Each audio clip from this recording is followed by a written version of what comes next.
My son, learn to love yourself.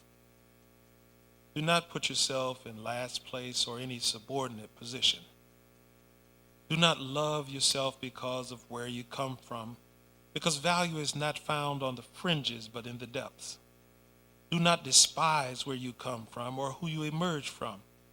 You may receive a critique from someone that declares your mama is no good and your father is not worth a quarter, but remember that all that you are composed of comes from those two individuals. You are the miraculous result of a powerful engagement of sperm and ovum.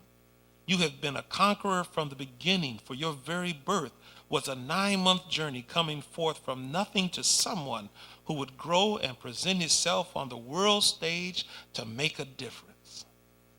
Love your mind and treat it as if you do. Feed your heart and let the best of affection be its composition. Let no one treat you or teach you that coldness is powerful and what men do to guard it. Open it again and again and reach out to others with it. Do not fear it being hurt. If you fill it with love, it can never be destroyed and can recover from any situation that it encounters. Lift with your hands and dream great dreams. See a thing from God's perspective, and that includes you. You'll appreciate things much more. My son, when you look at a woman, do not seek her in the wild. Do not seek someone you would not give your life for. Do not seek a woman you must demean in order to lift yourself up. Do not seek a woman of uncontrolled passions and undisciplined behaviors. Seek a woman who walks with God and yet is uniquely her own woman. Seek a woman that you can cover and be exclusive to. You do not need a woman who has only a desire for you but no need of you. Seek a woman that God will show you and the one whom he releases into your life with instructions on how to handle her. Love her out of your person, your presence, your power, and your passion. Cleave to her and let her see and feel how much you love God and yourself. Feed her out of the two loves that I've mentioned to you. Give her out of the fullness of your capacity. Now you talk about influence. My son, love your children. They come from your loins. Love them actively, and they will never be neglected. They will need to talk to play with, to teach, and to model the behaviors that you will display to them. Take time to love them for real. They need your discipline and your direction. Love them when they are right and when they are wrong. Love them when all in you says that they are not worth it, because that voice that may speak that untruth is the same voice that compelled Adam and Eve to abandon the will of God. Your children will be learning what you have already been through, and one day they'll thank you for waiting on them. So many young people are unloved today and devoid of the fatherly in their lives. Be the blueprint of the type of man your sons will want to be and your daughters will one day desire to have. They may choose different details, but give them the right type of design. Love the mother who birthed them, the one who permitted you to enter her sanctuary and participate in creating your children. To bless her is to bless your generation. My son, love others. You cannot build a life with bitterness and isolations. You cannot be a brother of one and a solo warrior. You cannot use the world and not love the world. You cannot be the only one.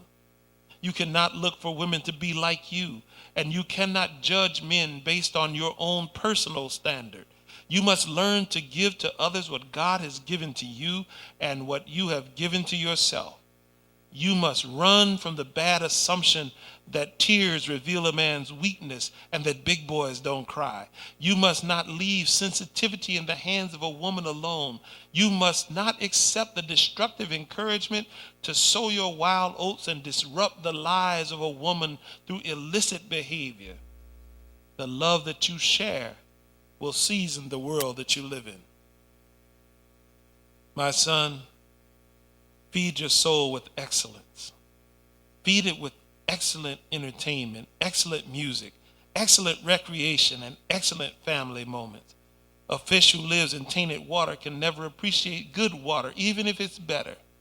Do not simply become accustomed to the environment that may be prevalent at the time, but have a desire for higher things. Read good books, listen to music that soothes and motivates the soul. Embrace your culture and celebrate your natural surroundings. Create moments that have their greatest cost from the rich and flowing investment of your indomitable spirit. My son, take care of yourself physically. You'll need your body as you go along. It's what you use to contact others. It makes you visible and permits you to participate in the affairs of the world. Remember that the quality of life is as important as the quantity of life. Your body is a temple of the Holy Spirit. Therefore, God ought to be glorified in it. You will find your esteem will increase, and your children and those of your grandchildren will rejoice in the fact that you have strength to share with them. Let your woman enjoy you as eye candy. She should not have to look for that outside of the home.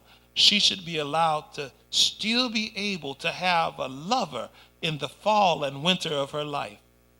Do not leave her a widow in the prime of her life because you chose to be neglectful. Take care of yourself, young man, for, my son, you will become an old man. The best of what you have will enter decline, and you will not live by your strength, but by wisdom. You will model and mentor those who have been taught by you. You will not be sought after for your finance, but for your footsteps. Young man, you'll become aware of your true mortality, and even if you live to be 100, you will understand that no matter how well the best of us live, we will ultimately die, as will the worst of us. You cannot stop the inevitable. But young man, live in such a way that when you are laid to rest, you leave more than a memory to be clung to. Leave a legacy that can be built upon and continued. Leave your sons an agenda, an investment that is sufficient enough for them to live on the interest while increasing the principles for generations to come. Do not merely seek to be a father, but a patriarch in your family and community. Son, I write as a senior man who has been where you are. More years have been spent than are left, but I approach the fall and winter of life with great anticipation that what I have given thus far has roots beyond my years. Let me give to you this wisdom. Take it further with your strength. Young man, I am proud to be a man with you.